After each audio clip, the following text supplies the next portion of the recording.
Hey friends, welcome back to the channel. KFARR back again once again. So this video is going to be short. I was just going to tack it onto my sovereign citizen video that I'm going to do after this, but decided it needed its own, it needed its own video because there's a lot of context that I'm going to add. And it's the context that the frauditors who went into this with an extreme bias and hatred of police don't have the balls to add. So we're going to go through this. We're going to break it down. We're going to go in slow mode. We're going to speed it up at some points. I'm going to show some other clips of other videos. And yeah, I hope you guys enjoy the video.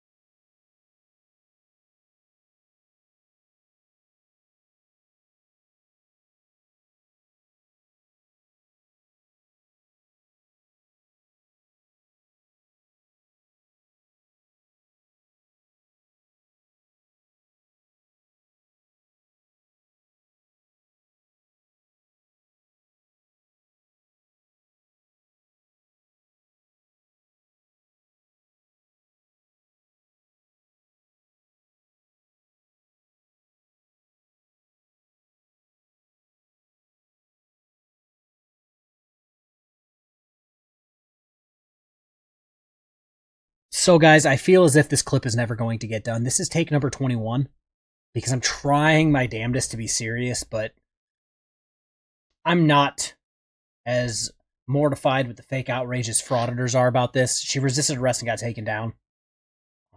This took place at 3:26 in the morning, which could be a factor of why she went down like she did and got knocked out. According to the articles that I've read regarding the incident, Carolina Fort Worth is like 60 years old, and my biggest takeaway is her last name's not even Fort Worth. So I was a little disappointed in that, but 3:26 in the morning, contributing factor. Her being 60 years old, also a contributing factor. Now, I'm not taking shots at 60-year-olds. I'm just saying that could be a contributing factor. We've seen all of these other frauditors in poor health, and when they get up there in age, frauditors age like cheese. I think we all know this. So I don't think she's probably in the best of health to be keeping her balance during that. Also, my conspiracy theory, because I watched her walk up, and in the body cam you'll see it. She walks up and like the first thing she says is kind of slurred, and then she seems all confused. So I'm wondering if they did any alcohol testing either at the hospital or at the police department when they got her back. But there's some context for that. We're going to jump to the body cam now. After the body cam, I'm going to show some training clips for what this officer tried to do, and then some more context. Caroline, we're busy. Go to the other side of the street. You can go. There's no investigation. There's no nothing. You can go to the other side of the street or you're going to get arrested. I'm not warning you again. What are you talking about? Go to the other side of the street right now. Wait, tell me why first. We're doing an You're under arrest. Turn around. Put your hands behind your back. Stop. Stop resisting.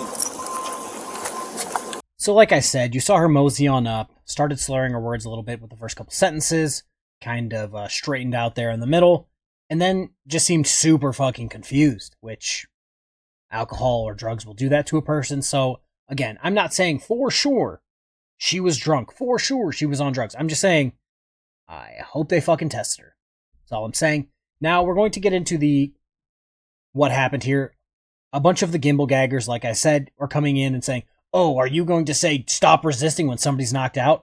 If you don't know that person's knocked out and you still can't get their hands secured in the proper location, yeah, you're probably going to say that. That's, again, one of those common sense things that frauditors, sovereign citizen Moors just lack all understanding of. Now, what he tried to do was a straight armbar takedown. I'm going to show a clip here in a second. It's a very common training, very common tactic used as a way to get a suspect, a criminal, whatever you want to call it, down to the ground super effectively. I'm going to show that clip right now, and then I'll be back after. This is going to let me overcome his strength to get him down quickly. So I start off with the blade edge of my arm pressing into his tricep extender. And when I do the technique, I can always start with some sort of distraction to the common peroneal or some other type of distraction. But I'm going to skip that now and just show you the arm bar. So I get in nice and tight. I shoot my arm and grind it through the tricep extender. That's going to get his shoulder shooting forward. Once his shoulder shoots forward, he's already his balance has already been displaced.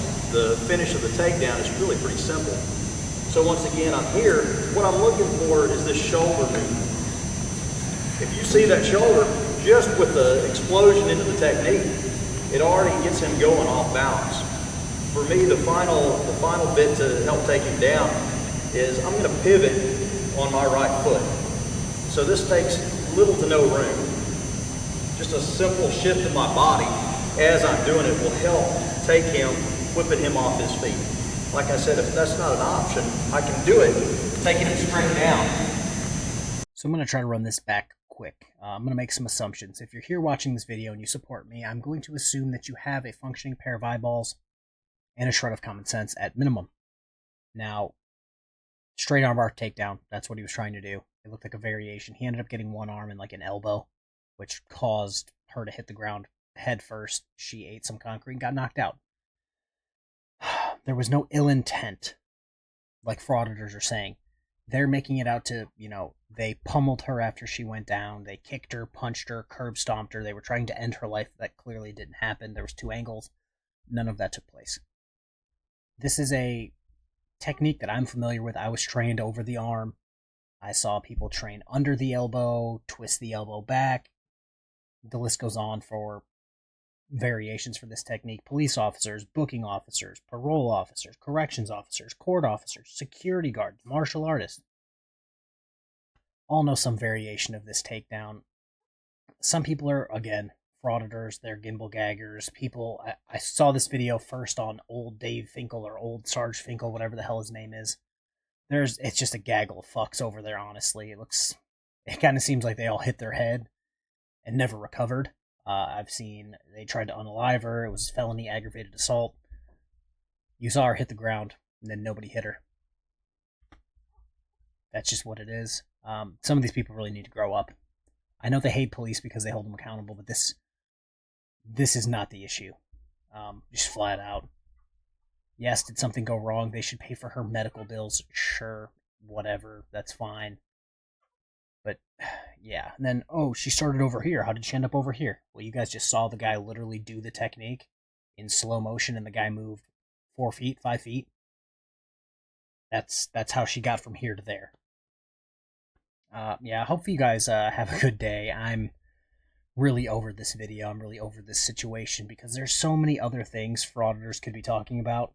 Instead of this made-up situation, they could be addressing one of their own shooting homeless people, the influx of sex offenders in their community, the convicted violent criminals in their community, the woman beaters in their community, the drug addicts in their community.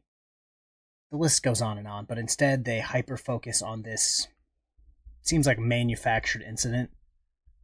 It's just getting pathetic from them at this point, but yeah, have a good rest of your day. Peace.